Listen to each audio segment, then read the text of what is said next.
Saltwater does not wear out outboards, it eats them quietly.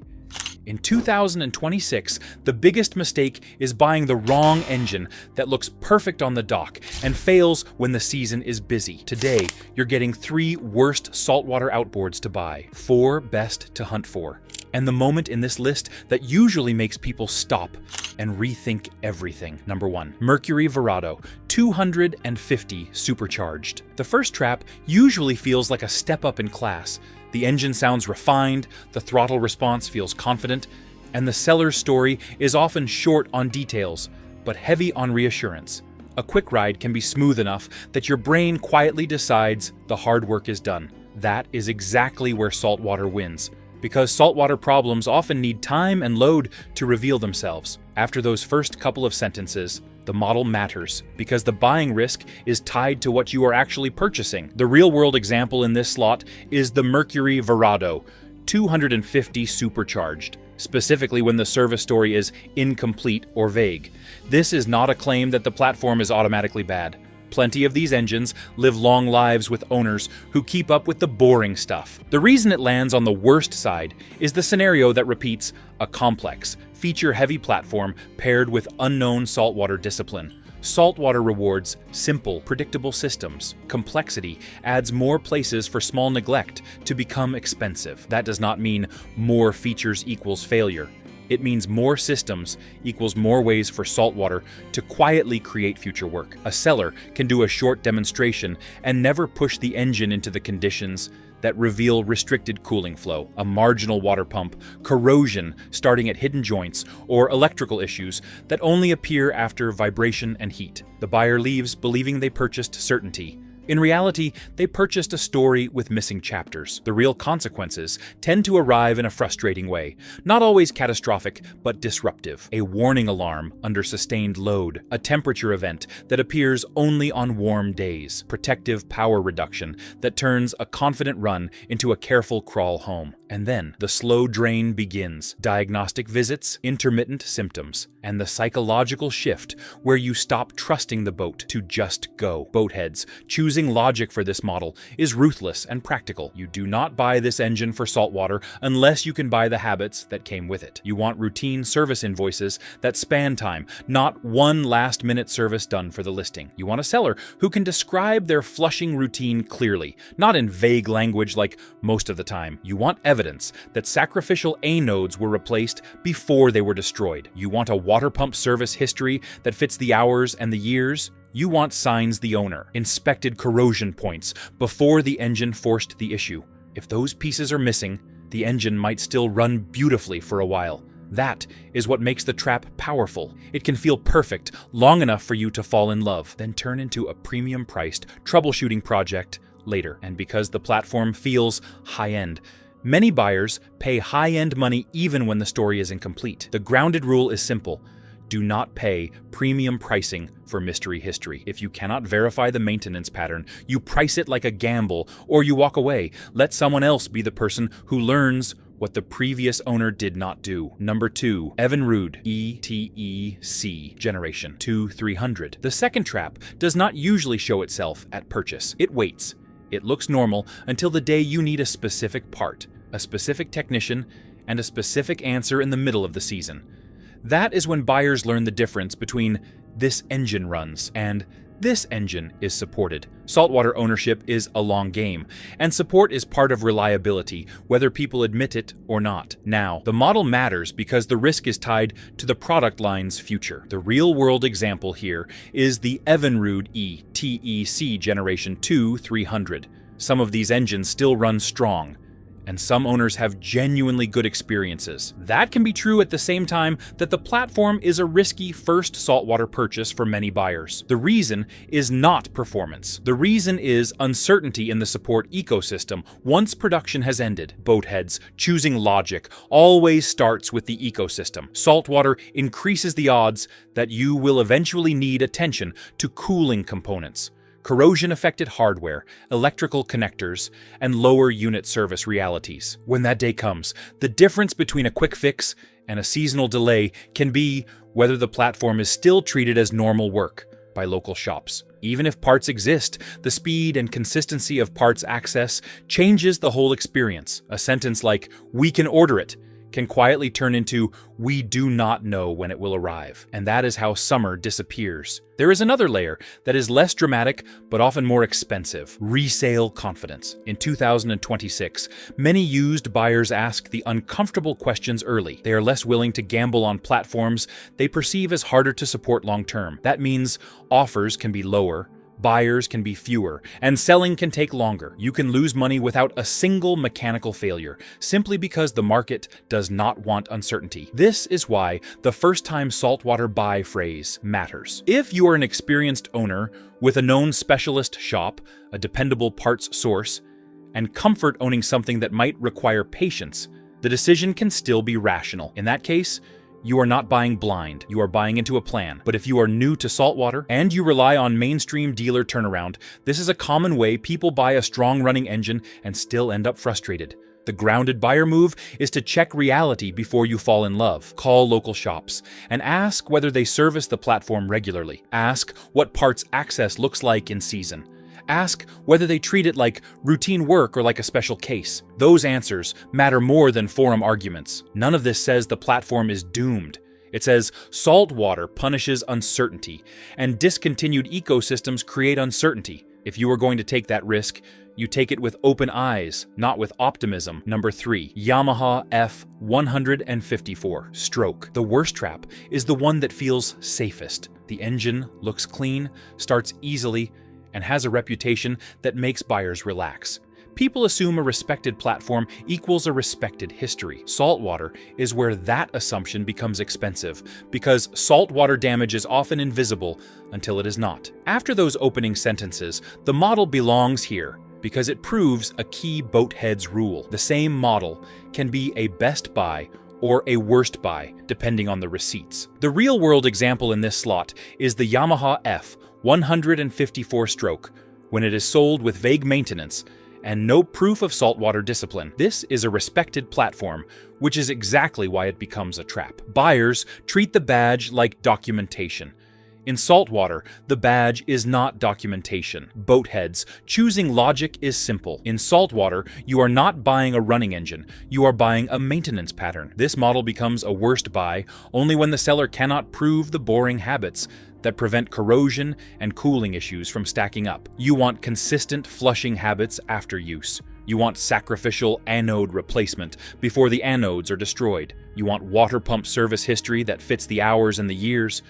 You want lower unit service records that show the owner paid attention. You want corrosion inspection habits that sound routine rather than reactive. When those pieces are missing, the consequences can arrive later and feel unfair. Cooling restriction can hide until sustained load on a warm day. Corrosion can form around brackets and fasteners and turn routine service into a fight. Electrical corrosion can create intermittent symptoms that disappear whenever you try to prove them, which makes diagnosis slow and expensive. None of this is guaranteed. That is the danger. The engine can seem perfect right until it is not. This is also where buyers get fooled by appearance. A clean cowl often means the owner cared about cosmetics. It does not automatically mean the owner cared about internal flushing or anodes. Cleaning is visible. Discipline is not. Saltwater punishes the gap between those two. A grounded buyer treats proof like part of the purchase price. Ask for service invoices across time, not just one recent invoice. Ask when the water pump was last serviced and who did it. Ask what the anodes looked like at the last replacement. Ask how the engine was stored. Then listen to how the seller answers. Sellers with real habits answer calmly and specifically. Sellers with stories answer vaguely and emotionally. That is why this is worst number 1.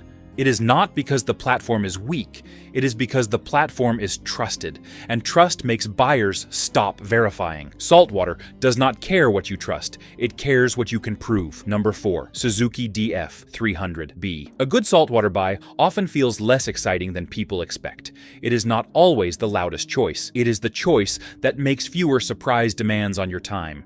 That becomes priceless in the middle of the season, when everyone is trying to get fixed at once, and the weather is perfect on your day off. Now the model name matters, because this is a real-world platform that many people choose, with a practical mindset for harsh marine use. The concrete model here is the Suzuki DF300B. The reason it lands on the best side is not magic. It is the combination of a current platform, wide real-world use, and a buying logic that fits saltwater. Choose a supported engine family that technicians actually see, and you reduce the odds that a repair becomes an adventure. Boatheads. Choosing logic starts with support, especially when horsepower is high.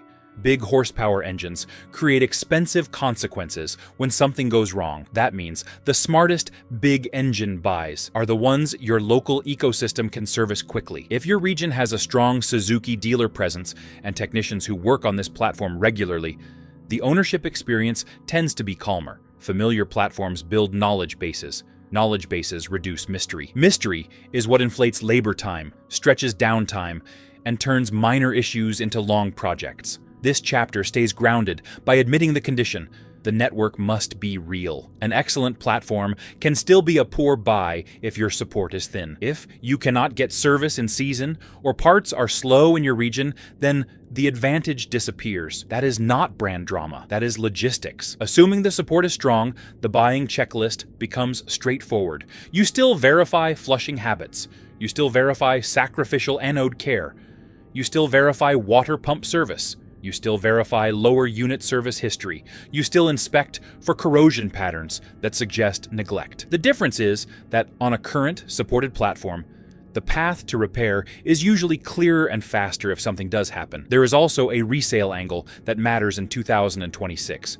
Buyers are cautious, but they still pay for confidence. A supported current platform with clean history tends to sell with less suspicion than platforms with uncertain futures or unclear stories. Again, not because nothing ever breaks, because the market believes problems are solvable. This is not a promise of perfection, it is a strategy. Match a modern platform to real support and a clean maintenance story, and you usually avoid the ugliest surprises. If you want more breakdowns that stick to real models and real ownership consequences, hit like and subscribe, because the next chapters are built to help you buy once and not regret it later. Now we flip to the underdog chapter, dealers quietly respect, because it prevents the calls nobody wants. Quick comment question: do you run a backup plan on your boat, yes or no?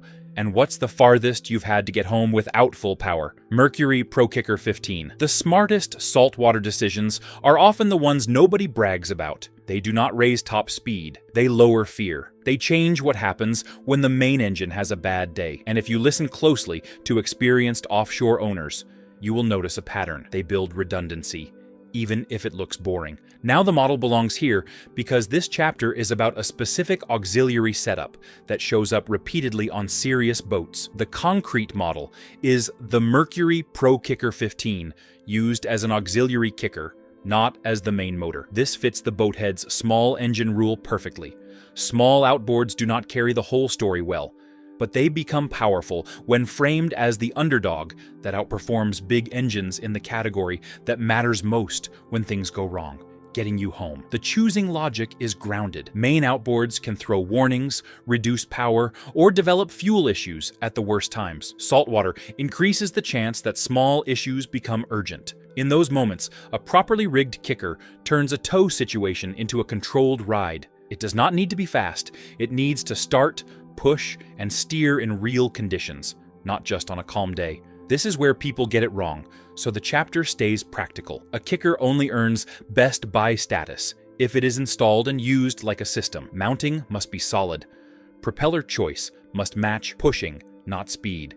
Steering integration must be usable when you are tired and the water is sloppy. Fuel planning must be intentional. Maintenance must be real, because an ignored backup is not a backup. Dealers respect this setup because it prevents the worst stories. The worst stories are not, "my engine needs service." The worst stories are, "we were drifting." A kicker changes the outcome. It also changes behavior. When you have redundancy, you are less likely to push a struggling main engine harder, and that alone can prevent a small problem from becoming a large one. That is not drama, that is experience. There is also a subtle resale benefit. Boats rigged with a functioning, tested auxiliary system often signal serious owner. It suggests someone thought about outcomes, not just horsepower. That kind of signal can matter when buyers are cautious. Best number 3 is not glamorous. but it is one of the most real-world choices on this entire list. It is the difference between being embarrassed and being safe. And next, we return to a main engine that becomes a best buy only when it comes with receipts, not just reputation. Yamaha F154 stroke. Some engines build their reputation slowly through repetition. They show up on countless boats, get serviced by countless shops, and keep running when owners do the boring things consistently. That repetition creates a market reality. Buyers trust what they recognize, and shops fix what they see often. In saltwater, that combination can be worth more than a fancy feature list. Now the model returns, but in a different role, because Boathead's logic is about context. The concrete model here is the Yamaha F154 stroke, specifically when it comes with full documentation and believable saltwater habits. Notice the difference. This was worst number 1 when the history was vague. It becomes best number 2 when the history is clear. Same platform, different truth. Why does documentation change the story so much? Because predictability changes everything. In many regions, technicians see this platform constantly. That means diagnosis is often faster because patterns are known. Known patterns reduce labor time. Reduced labor time reduces cost. And reduced cost reduces resentment. That is how a platform becomes easy to live with in real life. Boatheads. Choosing logic for this best chapter stays concrete. You want routine service invoices across time. You want water pump service history that matches the hours and years. You want lower unit service records that show attention. You want evidence of sacrificial anode replacement before the anodes were destroyed. You want a seller who can describe flushing discipline clearly, not with vague phrasing. You want corrosion inspection habits that sound routine. This also ties directly into resale. In 2026, buyers do not only buy engines, they buy confidence. A documented, well-maintained example of a common platform tends to hold value because the market believes the story. Even if the engine is older, proof can be more valuable than promises. This chapter stays grounded by admitting what does not change. Saltwater will still punish this platform if the owner ignores discipline. No reputation overrides chemistry. That is why the documentation matters. The best version of this model is owned by someone who treated flushing as routine, treated anodes as consumables, and treated water pump service as a schedule rather than a guess. Best number 2 is not a brand argument. It is a receipts argument. It is the difference between buying an outboard and buying a mystery. And now we reach best number 1, the choice that decides whether you boat this season or watch from the dock. Mercury 200, 4-stroke. The best saltwater outboard is not always the one that wins debates. It is often the one that gets repaired quickly when the season is busy and the weather is perfect. Saltwater problems are time sensitive, and boating seasons do not pause while you wait.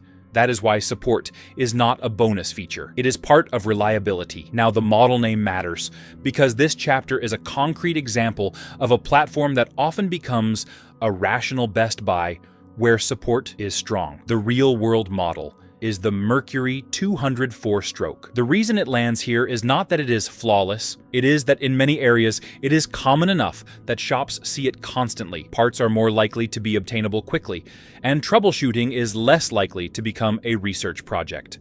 That reduces downtime, and downtime is the true enemy in saltwater boating. Boatheads. Choosing logic begins outside the engine itself. It begins with the ecosystem. If local dealers and independent technicians service this platform regularly, your ownership experience often becomes smoother. When something goes wrong, the repair path is clearer. When you need a part, the odds of getting it fast are better. That changes the true cost of ownership in a way buyers only understand after they have been stuck. This is also why the same engine can generate opposite stories. One owner says it is the best motor they ever had. Another says it was a nightmare. Sometimes both are telling the truth. And the difference is not the engine.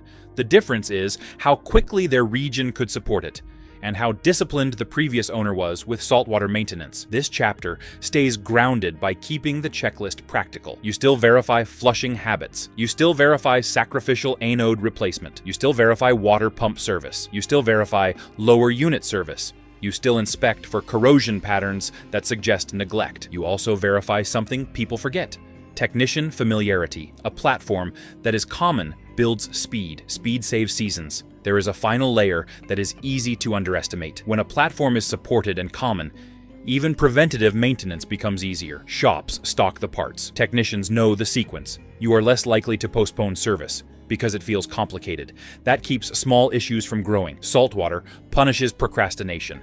So anything that reduces friction becomes a hidden advantage. Best number 1 is not a promise of perfection. It is a realistic strategy for 2026. Choose a supported platform that fits your region, buy a clean, documented example, and keep the discipline boring.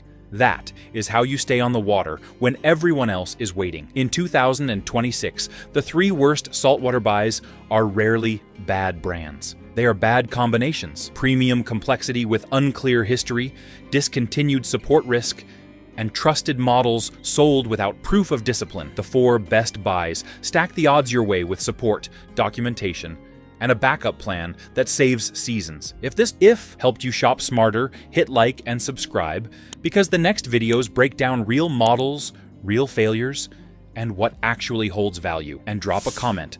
What outboard has treated you best in saltwater, and what model would you never buy again?